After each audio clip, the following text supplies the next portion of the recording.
Now we'll go into rounds of questions, 7 minutes each for the members as well. I would like to make note of your testimony, Michelle Carino. I believe you are the first social media company to publicly endorse the CSAM Act. It is our honor, Chairman. That is progress, my friends. Thank you for doing that. I'm still going to be asking some probing questions, but let me get down to the bottom line here. I'm going to focus on my legislation on CSAM. What it says is civil liability if you intentionally or knowingly host or store child sexual abuse materials or make child sex abuse materials available. Secondly, intentionally or knowingly promote or aid and abet a violation of child sexual exploitation laws. Is there anyone here who believes you should not be held civilly liable for that type of conduct? Mr. Citron? Good morning, Chair. We very much believe that this content is disgusting and that there are many things about the Stop CSAM bill that I think are very encouraging, and we very much support adding more resources for the cyber tip line and modernizing that along with giving more resources to NECMEC. I'd be very open to having conversations with you and your team to talk through the details of the bill some more. I sure would like to do that, because if you intentionally or knowingly host or store CSAM, I think you ought to at least be civilly liable. I can't imagine anyone who would disagree with that. Yeah, it's disgusting content. It certainly is. That's why we need you supporting this legislation. Mr. Spiegel, I want to tell you, I listened closely to your testimony here, and it's never been a secret that Snapchat is used to send sexually explicit images. In 2013, early in your company's history, you admitted this in an interview. Do you remember that interview? Senator, I don't recall the specific interview. You said that when you were first trying to get people on the app, you would, quote, go up to the people and be like, hey, you should try this application. You can send disappearing photos. And they would say, oh, for sexting? Do you remember that interview? Senator, when we first created the application, it was actually called Pickaboo, and the idea was around disappearing images. The feedback we received from people using the app is that they were actually using it to communicate. So we changed the name of the application to Snapchat, and we found that people were using it to talk visually. As early as 2017, law enforcement identified Snapchat as the pedophile's go-to sexual exploitation tool. The case of a 12-year-old girl identified in court only as LW shows the danger. Over 2.5 years, a predator sexually groomed her, sending her sexually explicit images and videos over Snapchat. The man admitted that he only used Snapchat with LW and not any other platforms because he, quote, knew the chats would go away. Did you and everyone else at Snap really fail to see that the platform was the perfect tool for sexual predators? Senator, that behavior is disgusting and reprehensible. We provide in-app reporting tools so that people who are being harassed or who are, have been shared inappropriate sexual content can report it. In the case of harassment or sexual content, we typically respond to those reports within 15 minutes so that we can provide help.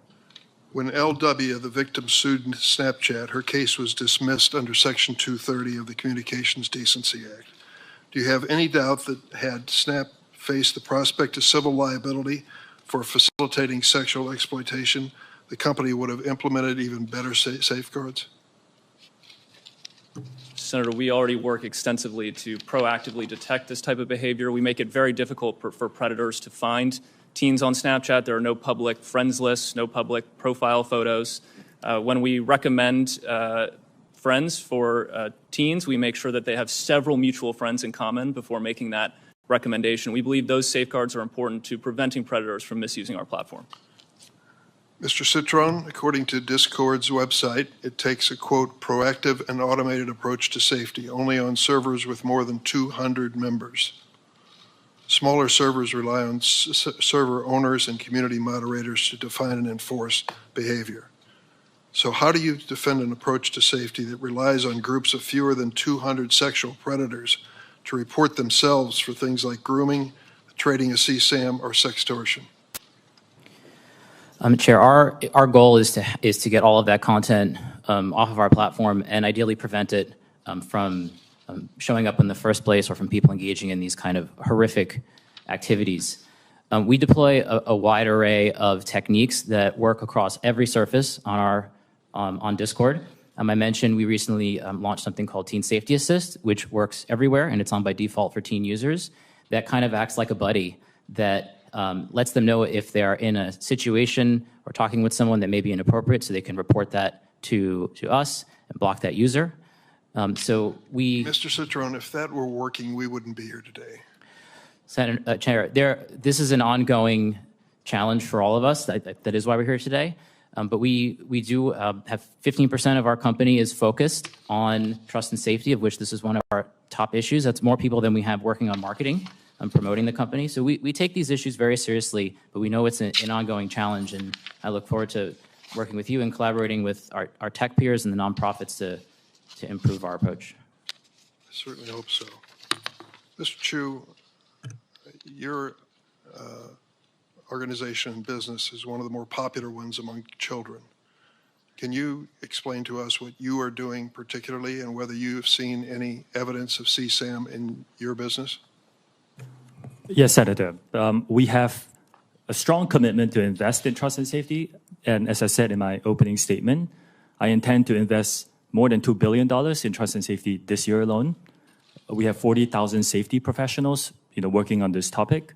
We have built a specialized child safety team to help us identify specialized issues, horrific issues like material like the ones you have mentioned. If we identify any on our platform and we proactively do detection, we will remove it and we will report them to NCMEC and other authorities. Why is it TikTok allowing children to be exploited into performing commercialized sex acts? Senator, I respectfully disagree with that characterization. Our live streaming product is not for anyone below the age of 18. We have taken action to identify anyone who violates that, and we remove them from using that service. At this point, I'm going to turn to my ranking member, Senator Graham. Thank you, Mr. Citron. You said we need to start a discussion. Be honest with you, we've been having this discussion for a very long time. We need to get a result, not a discussion. Do you agree with that? Ranking member, I agree this is an issue that we've also been very focused on since we started our company in 2015, but this is the first time. Are you familiar with the Earn It Act, authored by myself and Senator Blumenthal? A little bit, yes. Okay, or do you support that? Like yes or no? We're not prepared to support it today, but we believe that Do section. you support the CSAM Act? The Stop CSAM Act, we are not prepared to support today, Okay. but we Do you think support the SHIELD Act? we believe that the cyber tip line. Do you and, support it, yes or no? we believe that the cyber tip line and I'll take that to be no. The Project Safe Childhood Act, do you support it? we believe that. I'll take that to be no. The Report Act, do you support it? Ranking Member Graham, we very much look forward to having conversations with you and your team. We Well, I want to look be part forward of the to passing solution. the bill that will solve the problem. Do you support removing Section 230 liability protections for social media companies? I believe that Section 230 needs to be updated. It's a very old law. Do you support repealing it so people can sue if they believe they're harmed?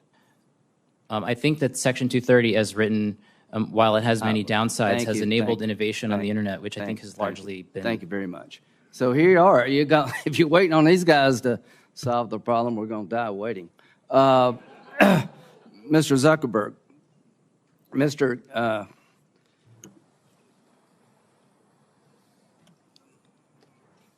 try to be respectful here.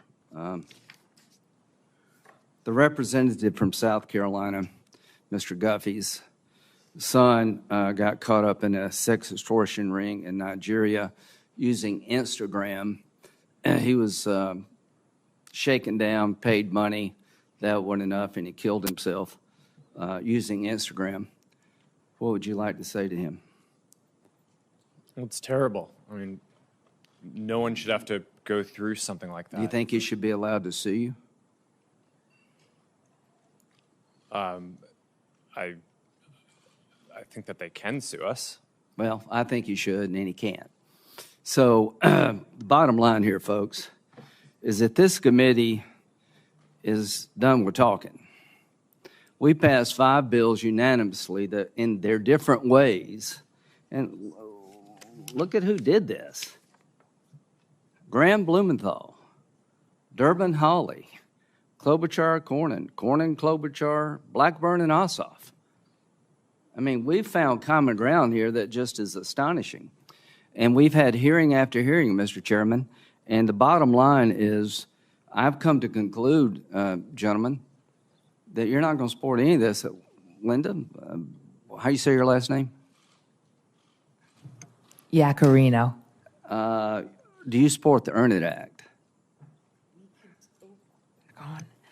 We strongly support the collaboration to raise industry practices to Do you support the Earn prevent It Act? CSAM. Do you support the Earn It? In English, do you support the Earn It Act? Yes or no?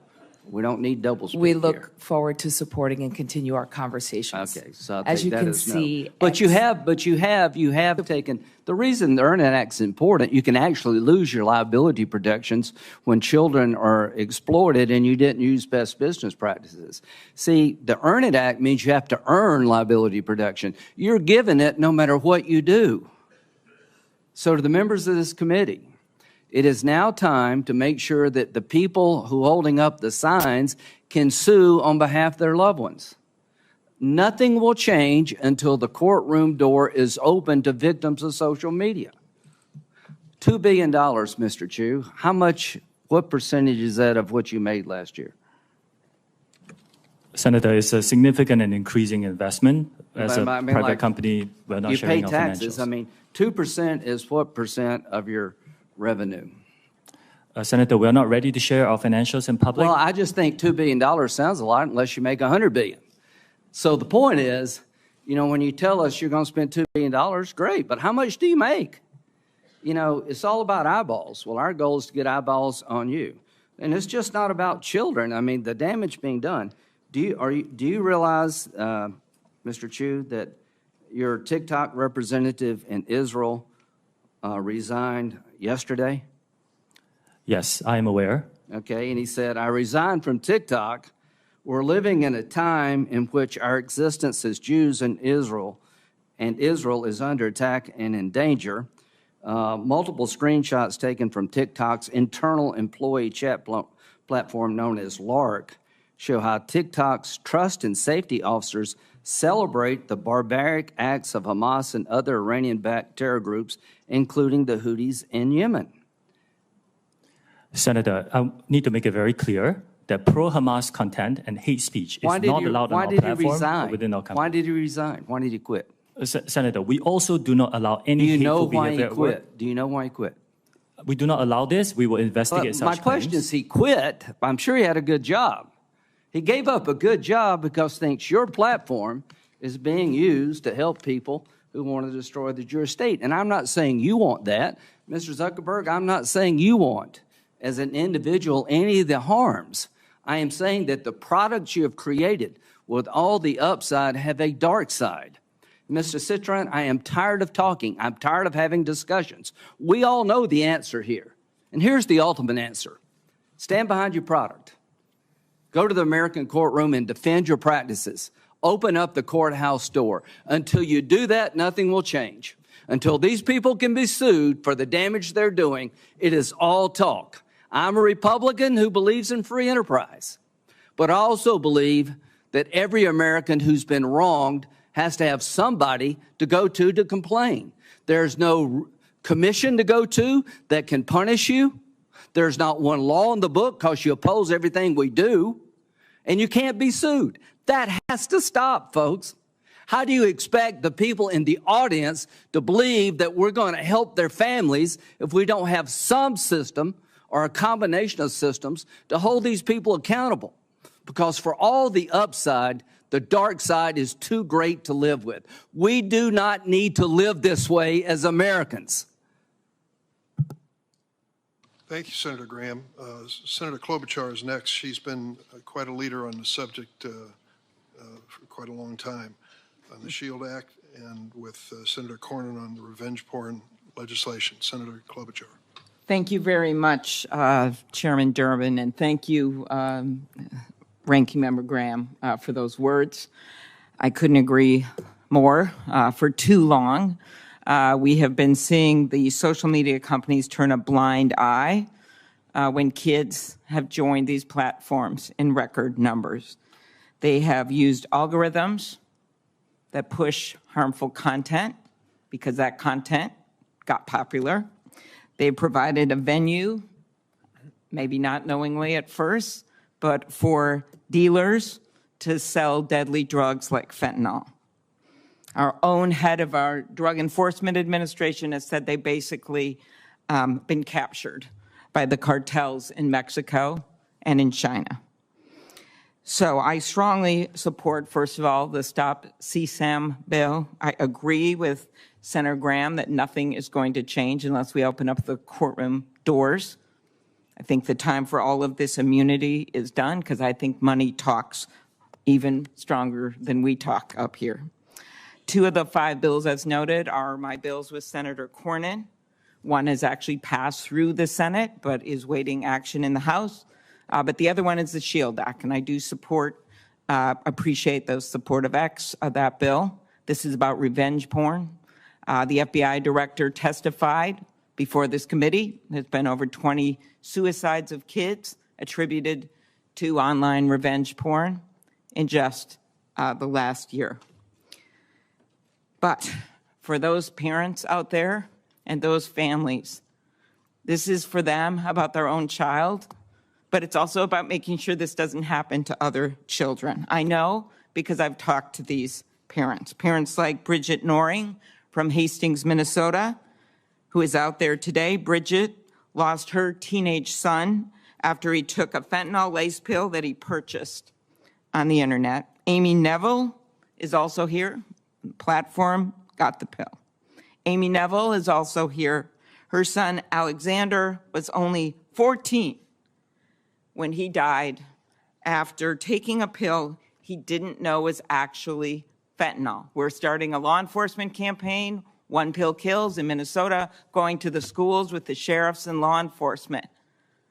But the way to stop it is, yes, at the border and at the points of entry, but we know that 30%, some of the people that are getting the fentanyl are getting it off the platforms.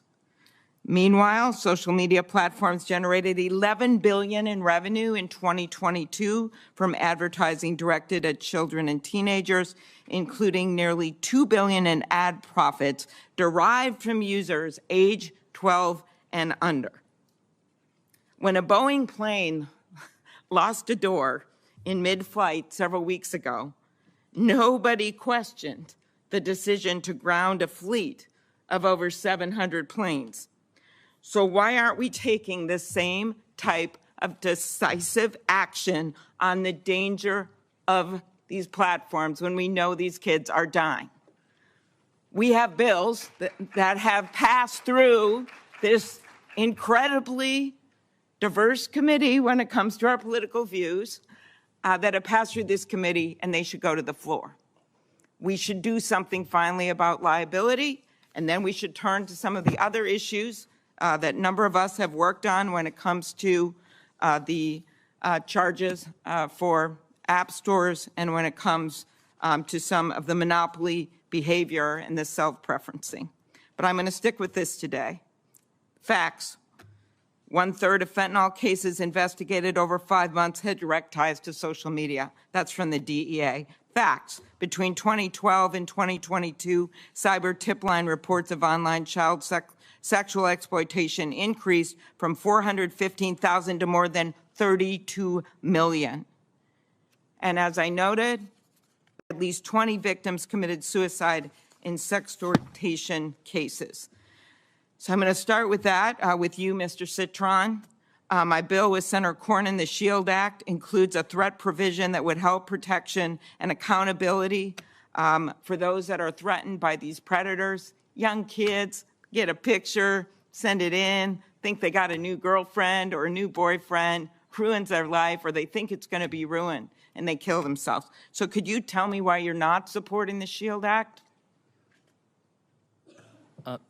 Senator, we think it's very important that teens have a safe experience on our platforms. I think that the portion to strengthen law enforcement's ability to investigate crimes against children and hold bad actors accountable is So are you incredible. holding open that you may support it? We very much would like to have conversations with you. We're open to discussing further. And we do welcome legislation and regulation. You know, this is a very important issue for our country, and we've been prioritizing Okay, safety for thank teens. you. I'm much more interested in if you support it, because there's been so much talk at these hearings and popcorn throwing and the like, and I just want to get this stuff done. I'm so tired of this. It's been 28 years, since the internet. We haven't passed any of these bills because everyone's double talk. It's time to actually pass them. And the reason they haven't passed is because of the power of your company. So let's be really, really clear about that. So what you say matters. Your words matter.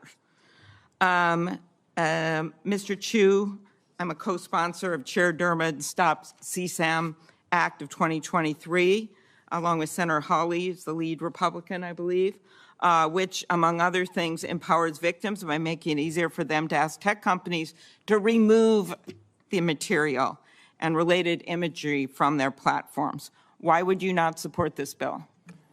Senator, we largely support it. I think the spirit of it is very aligned with what we want to do. There are questions about implementation that I think companies like us and some other groups have, and we look forward to asking those. And of course, if this legislation is law, we will comply. Mr. Spiegel, I know we talked ahead of time. I do appreciate your company's support for the Cooper Davis Act, which will finally, it's a bill with Senator Shaheen and Marshall, which will allow law enforcement to do more when it comes to fentanyl. I think you know what a problem this is. Devin Noring, teenager from Hastings, I mentioned his mom here, suffered dental pain and migraines, so he bought what he thought was a Percocet over Snap, but instead he bought a counterfeit drug laced with a lethal dose of fentanyl. As his mom, who's here with us today, said, all of the hopes and dreams we as parents had for Devin were erased in the blink of an eye, and no mom should have to bury their kid.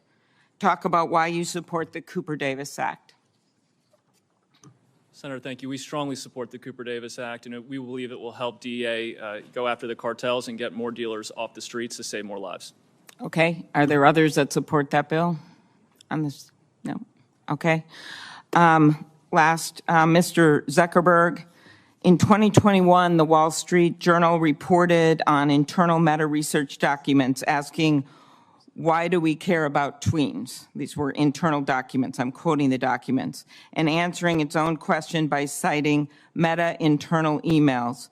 They are a valuable but untapped audience. At a commerce hearing, I'm also on that committee, I asked Meta's head of global safety why children aged 10 to 12 are so valuable to Meta. She responded, we do not knowingly attempt to recruit people who aren't old enough to use our apps.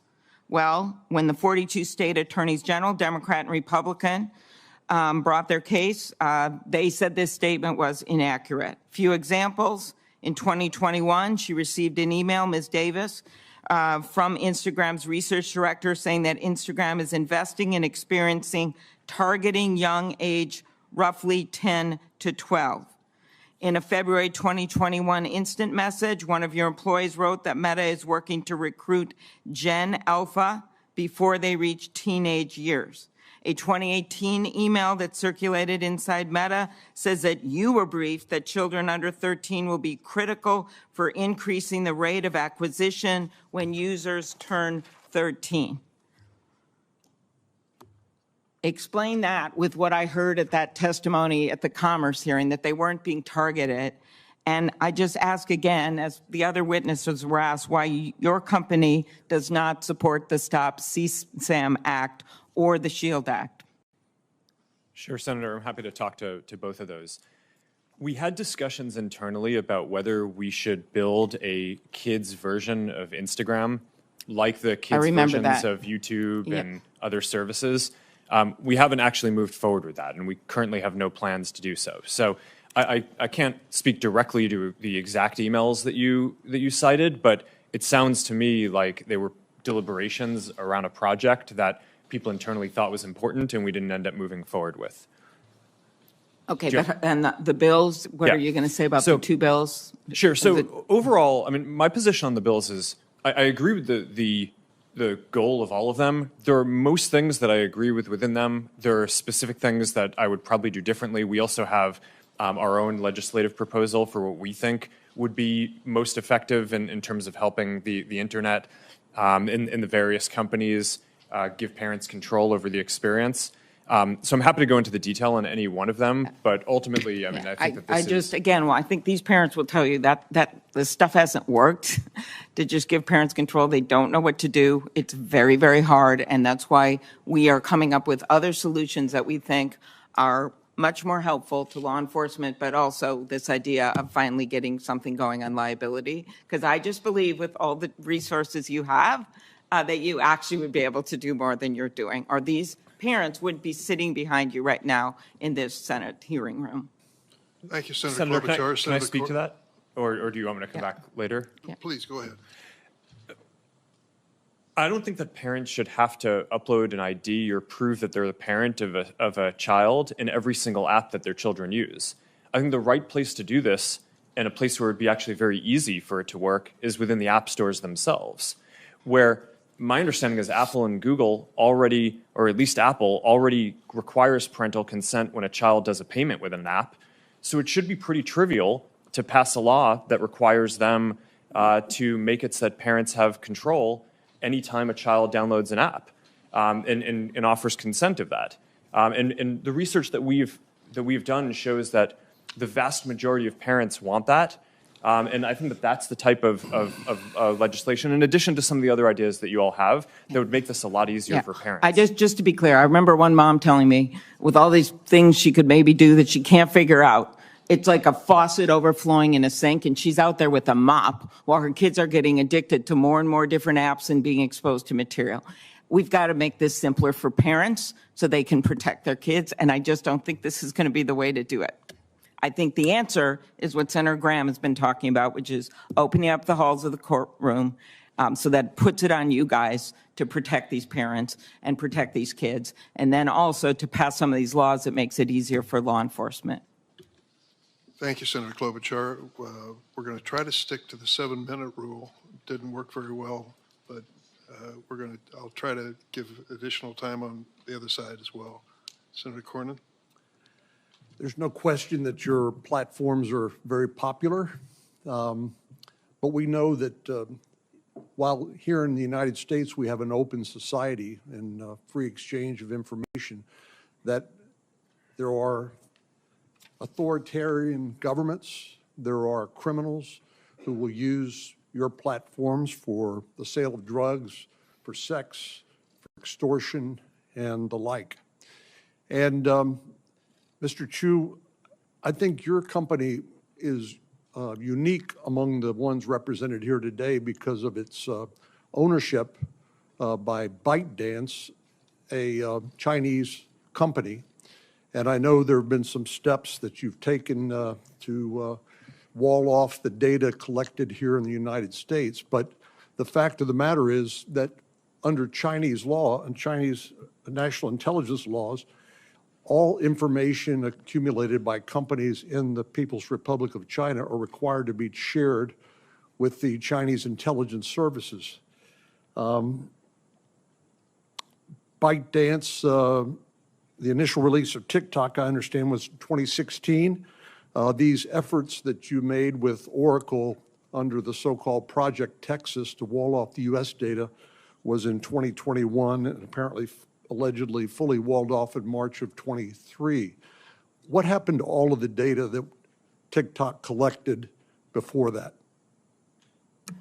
Senator, thank you. From American users. Understand. TikTok is owned by ByteDance, which is majority owned by global investors, and we have 3 Americans on the board out of 5. You are right in pointing out that over the last 3 years, we have spent billions of dollars building out Project Texas, which is a plan that is unprecedented in our industry to firewall off protected U.S. data from the rest of our staff. And I'm I'm asking about all of the data that you collected prior to that event. Yes, Senator. We have started a data deletion plan. I talked about this a year ago. We have finished the first phase of data deletion through our data centers outside of the Oracle Cloud infrastructure. And we're beginning phase 2, where we will not only delete from the data centers, we will hire a third party to verify that work. And then we will go into, for example, employees' working laptops to delete that as well. Was all of the data collected by TikTok prior to Project Texas shared with the Chinese government pursuant to the national intelligence laws? Is that country? Senator, we have not been asked for any data by the Chinese government, and we have never provided it.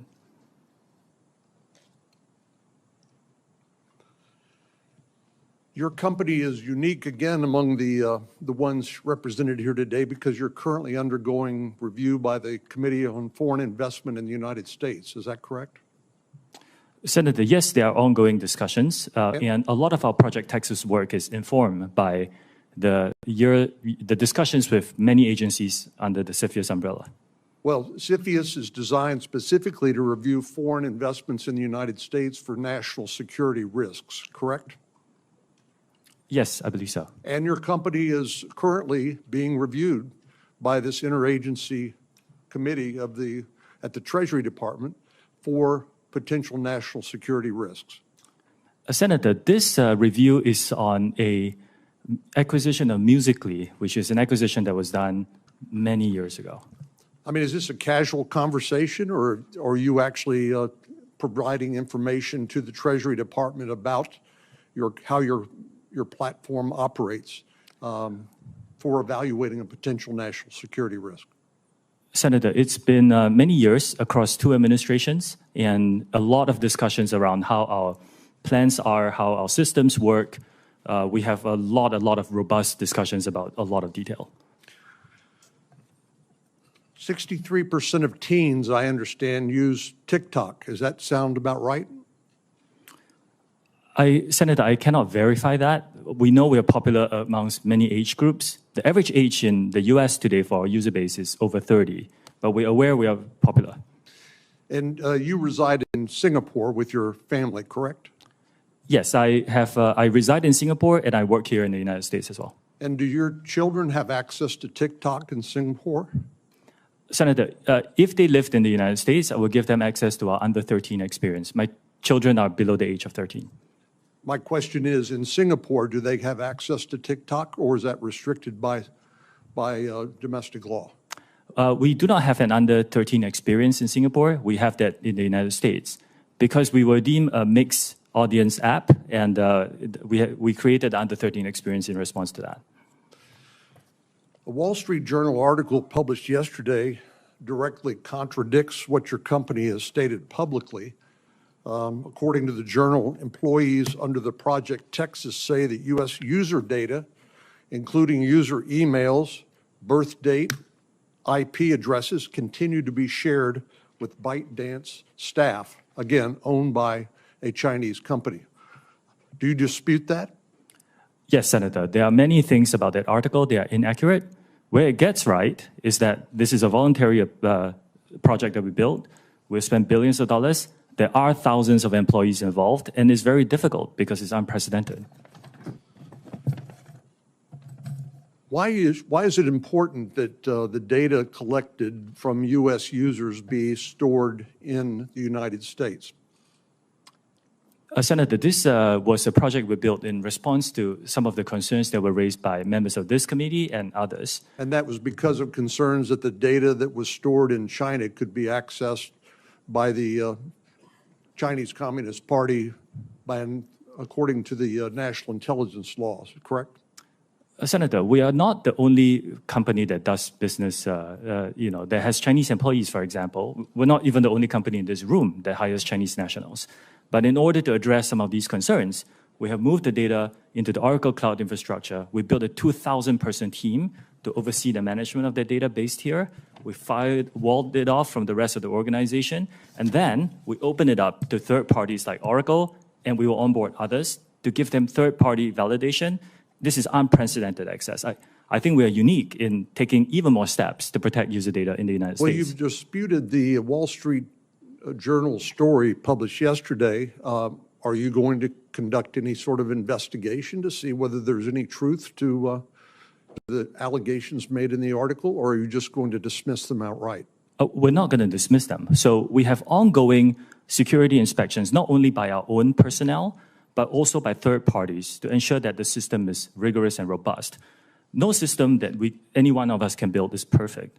But what we need to do is to make sure that we are always improving it and testing it against bad people who may try to bypass it. And if anyone breaks our policies within our organization, we will take disciplinary action against them. Thanks, Senator Cornyn. Senator Coons? Thank you, Chairman Durbin. First, I'd like to start by thanking all the families that are here today, all the parents who are here because of a child they have lost, all the families that are here because you want us to see you and to know your concern. You have contacted each of us in our offices expressing your grief, your loss, your passion, and your concern. And the audience that is watching can't see this. They can see you, the witnesses from the companies. But this room is packed as far as the eye can see. And when this hearing began, many of you picked up and held pictures of your beloved and lost children. I benefit from and participate in social media, as do many members of the committee and our nation and our world. There are now a majority of people on Earth participating in and in many ways benefiting from one of the platforms you have launched or you lead or you represent. And we have to recognize there are some real positives to social media. It has transformed modern life, but it has also had huge impacts on families, on children, on nations. And there's a whole series of bills championed by members of this committee that tries to deal with the trafficking in illicit drugs, the trafficking in illicit child sexual material, the things that are facilitated on your platforms that may lead to self-harm or suicide. So we've heard from several of the leaders on this committee, the chair and ranking and very talented and experienced senators. The frame that we are looking at this is consumer protection. When there is some new technology, we put in place regulations to make sure that it is not overly harmful. As my friend Senator Klobuchar pointed out, one door flew off of one plane, no one was hurt, and yet the entire Boeing fleet of that type of plane was grounded, and a federal fit-for-purpose agency did an immediate safety review. I'm going to point not to the other pieces of legislation that I think are urgent that we take up and pass, but to the core question of transparency. If you're a company manufacturing a product that is allegedly addictive and harmful, one of the first things we look to is safety information.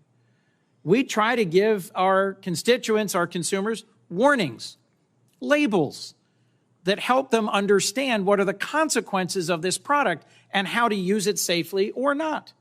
As you've heard pointedly from some of my colleagues, if you sell an addictive, defective, harmful product in this country in violation of regulations and warnings, you get sued. And what is distinct about platforms as an industry is most of the families who are here because there were not sufficient warnings and they cannot effectively sue you. So let me dig in for a moment if I can, because each of your companies voluntarily discloses information about the content and the safety investments you make and the actions you take. There was a question pressed, I think it was by Senator Graham earlier, about TikTok. I believe, Mr. Chu, you said invest $2 billion in safety. My background memo said your global revenue is $85 billion. Mr. Zuckerberg, my background memo says you're investing $5 billion in safety in Meta, and your annual revenue is on the order of $116 billion. So what matters, you can hear some expressions from the parents in the audience, what matters is the relative numbers and the absolute numbers. Your data folks, if there's anybody in this world who understand data, it's you guys. So I want to walk through whether or not these voluntary measures of disclosure of content and harm are sufficient. Because I would argue we're here because they're not. Without better information, how can policymakers know whether the protections you've testified about, the new initiatives, the starting programs, the monitoring, and the takedowns are actually working? How can we understand meaningfully how big these problems are without measuring and reporting data? Mr. Zuckerberg, your testimony referenced a National Academy of Sciences study that said at the population level, there is no proof about harm for mental health. Well, it may not be at the population level, but I'm looking at a room full of hundreds of parents who have lost children.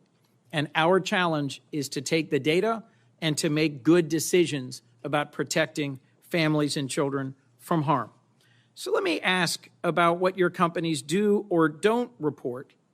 And I'm going to particularly focus on your content policies around self-harm and suicide. And I'm just going to ask a series of yes or no questions. And what I'm getting at is, do you disclose enough?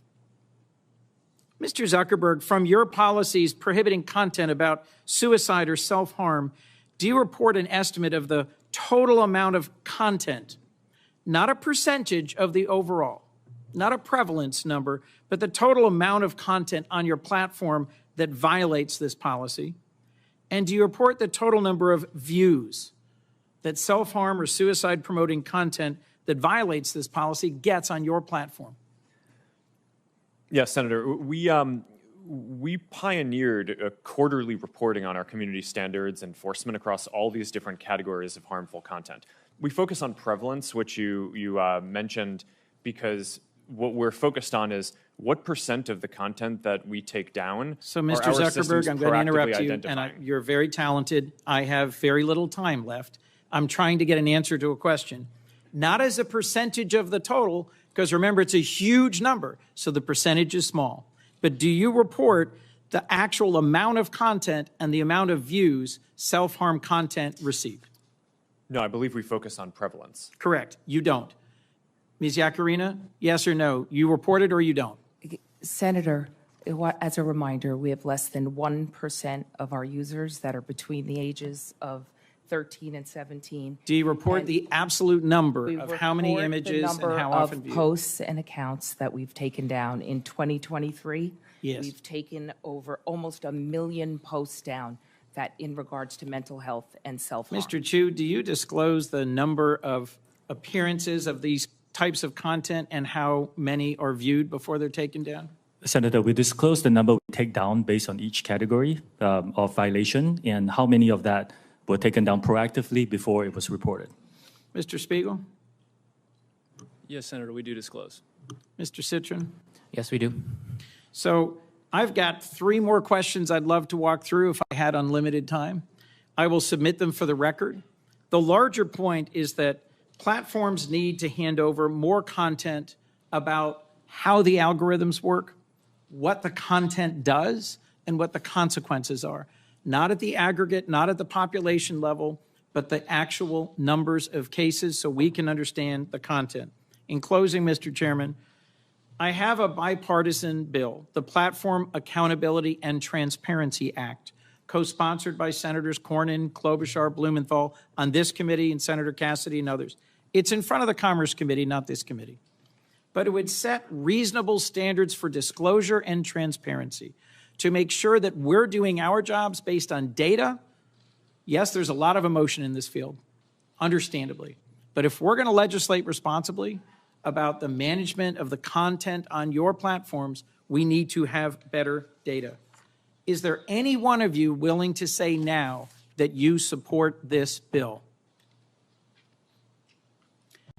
Mr. Chairman, let the record reflect a yawning silence from the leaders of the social media platforms. Thank you. Thanks, Senator Coons. We're on the first of 2 roll calls, and so please understand if some of the members leave and come back, it's no disrespect. They're doing their job. Senator Lee. Thank you, Mr. Chairman. Tragically, survivors of sexual abuse are often repeatedly victimized and re-victimized over and over and over again by having non-consensual images of themselves on social media platforms. There's a NCMEC study that pointed out there was one instance of CSAM that reappeared more than 490,000 times after it had been reported. After it had been reported. So we need tools in order to deal with this. We need, frankly, laws in order to mandate standards so that this doesn't happen, so that we have a systematic way of getting rid of this stuff. Because there is literally no plausible justification, no way of defending this. One tool, one that I think would be particularly effective, is a bill that I'll be introducing later today, and I invite all my committee members to join me. It's called the PROTECT Act. The PROTECT Act would, in pertinent part, require websites to verify age and verify that they've received consent of any and all individuals appearing on their site in pornographic images. And it would also require platforms to have meaningful processes for an individual seeking to have images of him or herself removed in a timely manner. Ms. Iacarino, based on your understanding of existing law, what might it take for a person to have those images removed, say from X? Senator Lee, thank you. It sounds like what you're going to introduce into law in terms of ecosystem-wide and user consent sounds exactly like part of the philosophy of why we're supporting the SHIELD Act, and no one should have to endure non-consensual images being shared online. Yeah, and without that, without laws in place, and it's fantastic anytime a company, as you've described with yours, wants to take those steps, it's very helpful. It can take a lot longer than it should, and sometimes it does, to the point where somebody had images shared 490,000 times after it was reported to the authorities, and that's deeply concerning. But yes, the PROTECT Act would work in tandem with. It's a good complement to the SHIELD Act. Mr. Zuckerberg, let's turn to you next. As you know, I feel strongly about privacy and believe that one of the best protections for an individual's privacy online involves end-to-end encryption. We also know that a great deal of grooming and sharing of CSAM happens to occur on end-to-end encrypted systems. Tell me, does Meta allow juvenile accounts on its platforms to use encrypted messaging services within those apps? Sorry, Senator, what do you mean juvenile? Underage, people under 18. Under 18. We allow people under the age of 18 to use WhatsApp, and we do allow that to be encrypted, yes. Do you have a bottom-level age at which they're not allowed to use it? I don't think we allow people under the age of 13. Yeah. What about you, Mr. Citron? On Discord, do you allow kids to have accounts to access encrypted messaging? Discord is not allowed to be used by children under the age of 13, and we do not use end-to-end encryption for text messages. We believe that it's very important to be able to respond to well-formed law enforcement requests, and we're also working on proactively building technology. We're working with a nonprofit called Thorn to build a grooming classifier so that our Teen Safety Assist feature can actually identify these conversations if they might be happening, so we can intervene and give those teens tools to get out of that situation, or potentially even report those conversations and those people to law enforcement. And encryption, as much as it can prove useful elsewhere, it can be harmful, especially if you're on a site where you know children are being groomed and exploited. If you allow children onto an end-to-end encryption enabled app, that can prove problematic. Now, let's go back to you for a moment, Mr. Zuckerberg.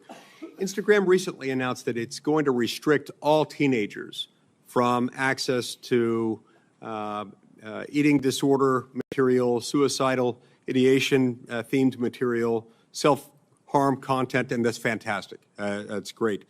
What's odd, what I'm trying to understand is why it is that Instagram is only restricting, it's restricting access to sexually explicit content, but only for teens ages 13 to 15.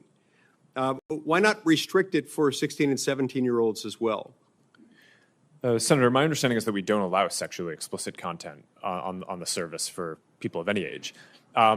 How is that going? You know,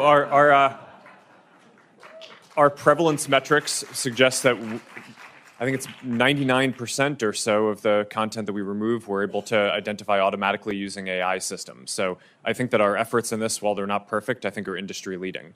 The other thing that you asked about was self-harm content, which is what we recently restricted. And we made that shift. I think the state of the science is shifting a bit. Previously, we believed that when people were thinking about self-harm, it was important for them to be able to express that and get support.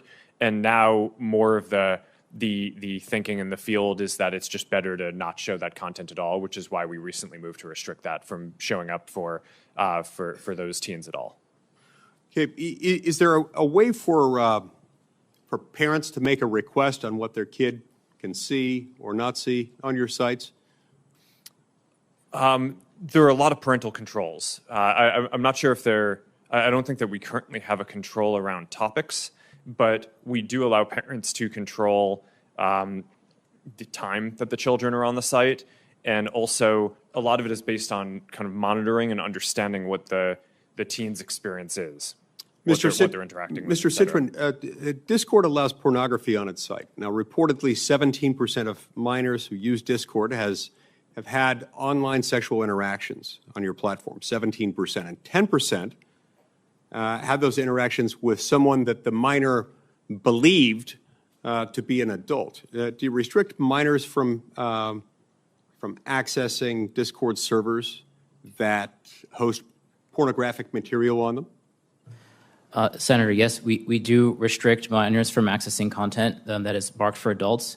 Discord also does not recommend content to people. Discord is a chat app. We do not have a feed or an algorithm that boosts content. So we allow adults to share content with other adults in adult-labeled spaces, and we do not allow teens to access that content. Okay. I see my time's expired. Thank you.